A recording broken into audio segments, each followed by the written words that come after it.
ఈ రాష్ట్రంలో అత్యంత అవినీతి పరుడైన జగన్మోహన్ రెడ్డి గారు 31 క్రిమినల్ కేసులు పెట్టించుకోవడమే కాకుండా లక్షల కోట్ల దోచేసిన వ్యక్తిగా 420 సీఎంగా గూగుల్లో కొడితే 420 సీఎంగా మనకి గూగుల్లో దర్శనమిచ్చే ఈ జగన్మోహన్ రెడ్డి గారు అత్యంత అవినీతి పరుడుగా ఆంధ్ర రాష్ట్రంలో ముద్రపడితే దానికి ఏ మాత్రం కూడా తగ్గకుండా ఈనాడు పెద్దిరెడ్డి రామచంద్రారెడ్డి గారి అవినీతి పుంకాలుగా బయటికి వస్తూ ఉంది.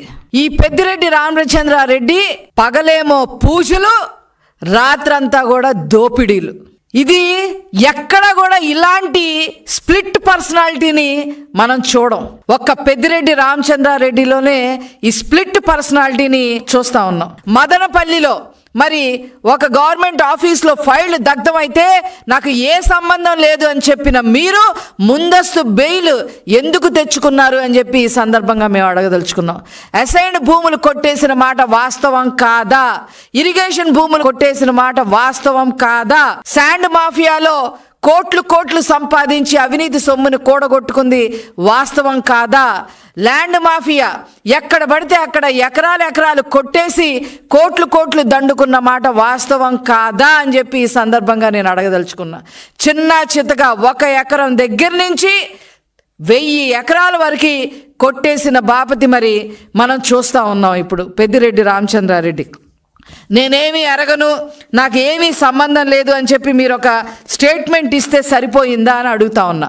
మీ ఓటర్ లిస్ట్ కన్నా, మీ పుంగనూరు ఓటర్ లిస్ట్ కన్నా కూడా మీ అవినీతి పాపాల లిస్టే ఎక్కువగా ఉంది అనే విషయం మీరు గమనించారా అని చెప్పి ఈ సందర్భంగా నేను అడగదలుచుకున్నా. ముఖ్యంగా మీరు చూస్తే చిత్తూరు జిల్లాలో పులిచెర్ల మండలంలో అసైన్డ్ భూములు స్వాహా చేసిన మాట వాస్తవం కాదా? 982 ఎకరాల పైన మరి మీరు కబ్జా చేశారు అనేది మరి మీడియాలో వచ్చింది, అన్నిట్లో వచ్చింది.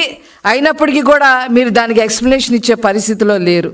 అదేవిధంగా పుంగునూరు మండలం రాగానిపల్లెలో భూములు కొట్టేసిన మాట వాస్తవం కాదా?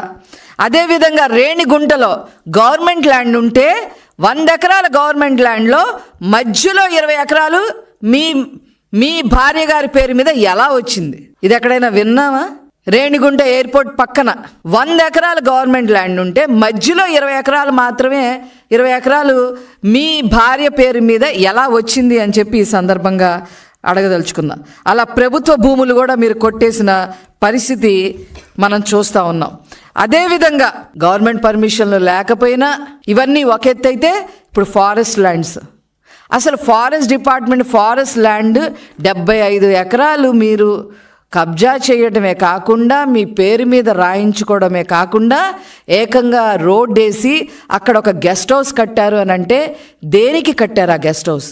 ఏ అవినీతి కార్యకలాపాల కోసం ఆ గెస్ట్ హౌస్ మీకు ఉపయోగపడుతుందో మీరు ఖచ్చితంగా చెప్పి తీరాల్సిందే. ప్రస్తుత ప్రభుత్వం మరి దాని మీద కమిటీ వేసింది, అవన్నీ కూడా బయటికి వస్తాయి, ఖచ్చితంగా నిగ్గు తేలుస్తాము. కానీ అక్కడ ఒక గెస్ట్ హౌస్ ఉంది, ఆ గెస్ట్ హౌస్కి ఒక రోడ్డు, మీకు ఎక్కడ కబ్జా చేసి ల్యాండ్ మీ పేరు మీద రాయించుకుంటే అక్కడ రోడ్లు ఎవరి సొమ్ముతో? పన్నుల రూపాయన ప్రజలు కట్టిన సొమ్ముతో. కానీ సామాన్య ప్రజలకు ఎక్కడన్నా ఒక తట్టెడు మట్టితో ఒక మట్టి రోడ్డు వేసావా అంటే ఎక్కడ వేయాలా? మీరు ఇంత పాపాలు, ఇంత అవినీతి చేసి ఏమీ ఎరగనట్టుగా మీరు మాట్లాడటం నిజంగా చాలా హాస్యాస్పదంగా ఉంది. పైగా వాళ్ళ మీద డిఫమేషన్ కేసు వేస్తా, వీళ్ళ మీద డిఫమేషన్ కేసులు వేయటం, వాళ్ళ మీద వేయటం, ఇది కాదు పరిష్కారం. మీరు ఏ తప్పు చెయ్యలేదని మీ గుండె మీద చేసుకొని చెప్పండి. మీరు ఆఖరికి మదనపల్లిలో ఒక 5.5 ఎకరాలున్న ఒక ఆవిడ, అది కూడా నీ తరఫు వాళ్ళందరూ కూడా దాన్ని కబ్జా చేస్తే, ఇలా కబ్జా చేశారు, నా పొలం నాకు ఇవ్వండి అని చెప్తే ఆవిడ తాళిబొట్టు కూడా తెంచేశారు కదరా మీరు. ఇంత అరాచకమా?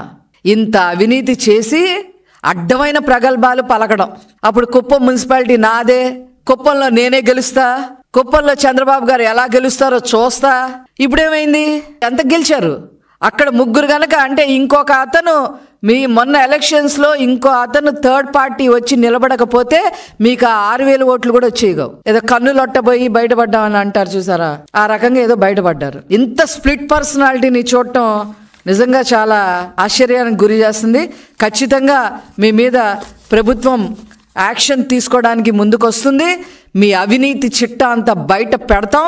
మిమ్మల్ని మీ పక్కనున్న తంబలపల్లి ఎమ్మెల్యేగా అంతకుముందున్న మీ తమ్ముళ్ళు, మీ కొడుకులు, ఫ్యామిలీ ప్యాకేజ్ లాగా మీరందరూ ఈ రాజకీయాల్లోకి వచ్చి ప్రజల సొమ్ము మరి తినేసి దేనికి చలనం లేకుండా తయారయ్యారు అని అంటే ఖచ్చితంగా మీ సంగతి ఈ ప్రభుత్వం తేలుస్తుంది అని చెప్పి ఈ సందర్భంగా తెలియజేస్తూ నేను సెలవు తీసుకుంటున్నాను.